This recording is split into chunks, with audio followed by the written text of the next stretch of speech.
How could I have guessed that one moment would flip my whole life upside down? It was just a regular day until I stepped into that room. The door was cracked open a bit, and something in me clicked. In a split second, I could have walked away, pretended I didn't see anything, but I didn't. Because right then, when I figured out what I was staring at, I knew nothing would ever feel the same again. And yeah, I was the one to blame here.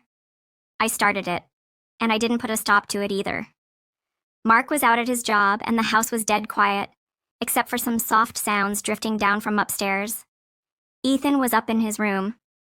At first, I didn't think twice about it, just another day of a young guy doing his own thing. But maybe he'd want some tea, I thought. A quick chat could be nice. As I climbed the stairs, I tried to pinpoint where the noises were coming from. When I got closer to his room, I saw the door was slightly open. I took a breath, about to call his name, but then my eyes landed on Ethan. He was perched on his bed, laptop balanced on his knees, the screen lighting up his face. His hands were busy, and at first I figured he was just caught up in something thrilling, maybe a car chase flick, but as I shifted my spot for a better look, my stomach dropped. That was the moment I realized what Ethan was up to. My eyes caught the screen's glow, and a chill hit me hard. I wasn't ready for this. I didn't want to see it. Ethan fumbled, trying to pull himself together, quickly turning down the sound on his laptop. But it was too late. It had already happened. When our eyes locked, his face went beet red, the embarrassment clear as day. I'm sorry, he mumbled, looking off to the side. I stood there, stuck, stammering. The door, I didn't even know what I was trying to get out. A weird heat spread through me. I was mortified, sure, but my head was spinning with stuff I couldn't quite wrap my mind around. I bolted out of the room, my heart slamming in my chest. I pressed my hands to my face, trying to calm my breathing. What just happened? I muttered under my breath. Why didn't I pay more attention? But was I the only one who messed up here? Knock it off, Sarah, I told myself sharply. But the mess inside me wasn't just about what I had seen. Ethan was 25 now, not a kid anymore, and me, I was 50, a woman who'd had her own run-ins with embarrassment over the years. I'd never been in a spot like this before, but I knew that sinking feeling all too well. I stood there in the hallway, heart still racing, running my fingers through my short, wavy hair to pull myself together. Then Ethan showed up at the doorway. He tugged at the sleeve of his hoodie, cleared his throat, and kept his eyes down. Sarah, I'm sorry, I thought I'd shut the door, he said, his voice shaky but honest. I shook my head fast, looking away. No, actually, I should have knocked first, I blurted out, not sure what else to say. The silence hit, but it wasn't just any silence. We'd shared this house for years, but this was the first time we'd ever locked eyes like this. The first time there was this weird vibe between us. I should head downstairs and get dinner going, I said quick, turning for the stairs. My voice wobbled, but I was trying to keep it steady. Ethan didn't say a word, just watched me, like he was piecing something together in his head.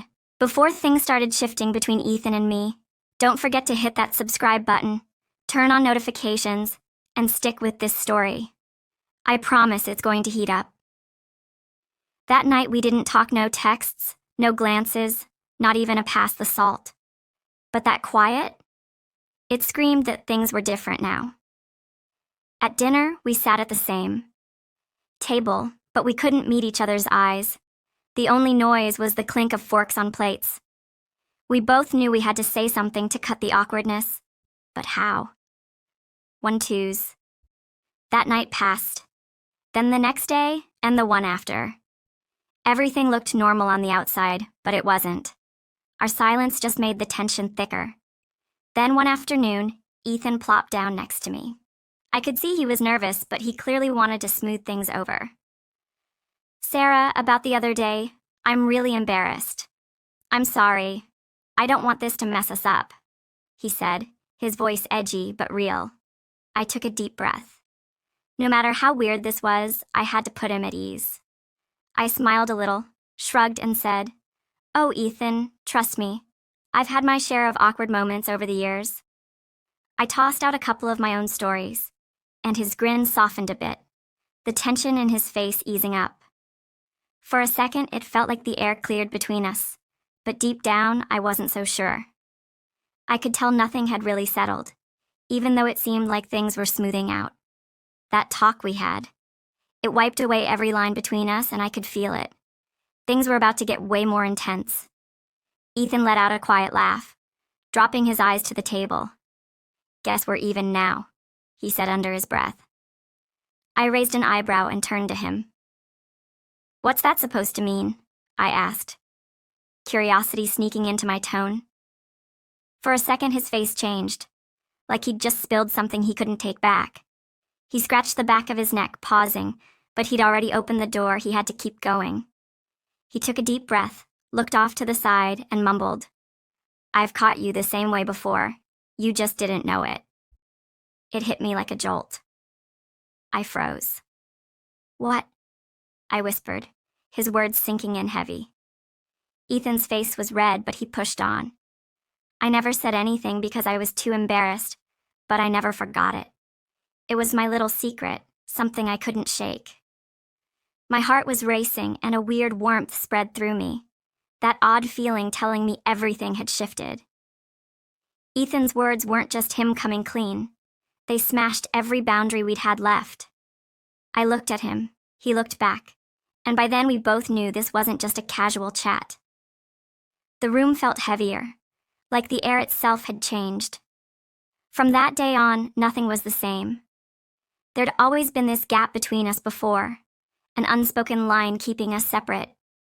But now, that line was gone. Without even noticing, I started hanging out with Ethan more. Little moments, quick talks that didn't seem like much, but each one just cranked up the tension. Now we'd even kick back and watch movies together. Before, we'd always kept our space. But now there was this pull, something we both felt but didn't call out. Sometimes when Ethan stretched his arm across the couch, or my hand brushed his knee, or our laughs mixed together, I'd feel something weird stir inside me. I tried to brush it off, though. One night I couldn't sleep. I kept flipping around in bed, but this restless buzz wouldn't let up. Only one thing was on my mind. Ethan. This couldn't keep going. If he was feeling something for me, I had to draw a line and shut it down. With that in my head, I got up, my heart pounding like crazy. But my feet were already carrying me to his room. His door was cracked open, a faint glow spilling out. I stepped in and saw him. He was out cold, but right then my eyes weren't on him. They locked onto something else, something big.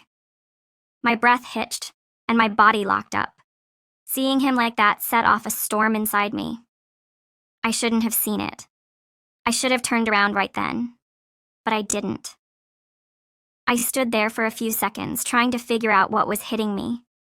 Then I snapped out of it and stepped back. Something was bubbling up inside me that I couldn't push down, but I had to ignore it.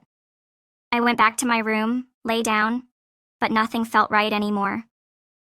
That night, I had no clue how much messier things were about to get. No matter what I did, I couldn't fight this growing closeness with Ethan. Every day the lines blurred more, and that pull just got stronger. I didn't even clock when it had gone this far, but one thing was clear.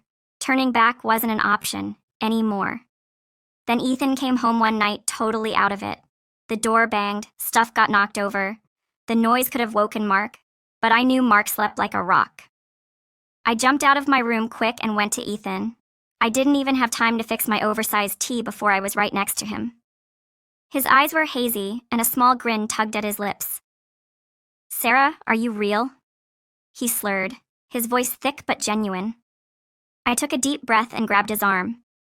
"Ethan, come on, you can't stumble upstairs like this, we've got to keep it quiet." But Ethan's eyes were glued to my face. He smiled softly, his gaze sliding over me. "You know, you're really pretty. Have you always been this way, or did I just miss it?" I froze for a beat but then shook it off. "Ethan, that's enough. Let's hit the kitchen, I'll make you some tea," I said, steering him along. I was trying to clear his head, but with the way he was looking at me and the stuff he was saying, something inside me was unraveling too. Ethan slumped into a chair while I got the tea ready, but then the mug slipped from his grip and splashed across the counter.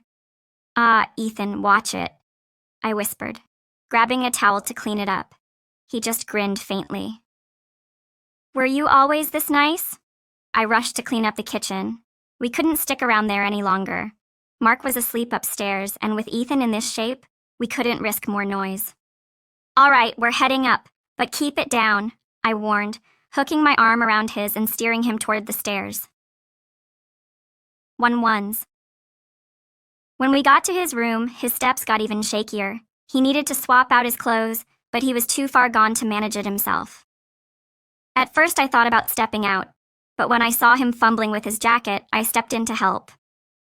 As my hands moved to unzip it, Ethan's breathing slowed. The air between us thickened with tension, and the quiet only made it heavier. I knew what I was doing, but at the same time I was totally lost. Ethan's gaze shifted. He was looking at me in a new way, and this was one of those moments we couldn't undo. He paused while switching clothes, letting his hands drop and locked eyes with me. That's when I noticed my own breathing picking up. The room was so still, it felt hard to even catch a breath. "I'm done playing this game, Sarah," he said, his voice soft but steady. I stared at him, my heart thumping. What was he getting at? "Are you?" he added, his tone dipping a little. "We've both caught each other once, and that's it. You don't think about it at all. I know it's on your mind before you crash at night." A chill shot through me, making me step back, but my feet wouldn't budge. "Ethan, this isn't okay," I said, my voice shaky. He gave a small smile, not a harmless one. "We stopped worrying about what's okay a while back, Sarah. Quit kidding yourself." Then he stepped closer and closer still until I could feel his breath on my face. His fingers brushed my cheek lightly. I wanted to look away, but I couldn't. Deep down, I knew he was right. And then it happened. All that silence, all that tension. It all came together in that moment. The noise in my head went quiet, my doubts fading to a whisper. I didn't push Ethan away, and honestly, I never wanted to. My hands shook, but I didn't step back. When I saw the look in his eyes, I knew there was no more hiding. I swallowed hard, took a deep breath, and slid the sleeves of my sweater off my shoulders. "You're right, Ethan," I whispered, barely audible. "Let's drop the act." I closed the gap between us completely and eased back onto the bed. My heart was racing, but there was no turning back now. Ethan leaned over me slowly, locking eyes for a second before smiling. "Don't be nervous," he said, his voice warm and steady. "Everything's fine." I looked away, a shiver running through me. Even if I couldn't admit it, I knew I'd been waiting for this for a while. Still, I couldn't stop myself from saying, "Ethan, I'm kind of freaked out." My breathing was all over the place because of everything hitting me at once. He smiled, brushing off my words like he didn't mind. Maybe, because he was still buzzed. Ethan leaned close to my ear and murmured, "Mark can't wake up." I got what he meant. We had to keep it quiet. I felt something huge building inside me, and I had to hold back from letting it out loud. He looked at me and said, "I know, Sarah, it's all good, and so are you." What did he know? I think he figured me out, and he got it. I couldn't help it. I closed my eyes, gripping the blanket tight as my body shook.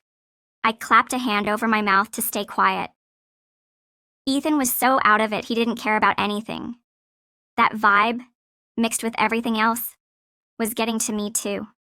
The thrill of it all, that unstoppable rush. He was drunk, worn out, and breathless. "Ethan, you're flushed." "We gotta wrap this up," I said. "Okay," he mumbled, but he kept going, pushing further.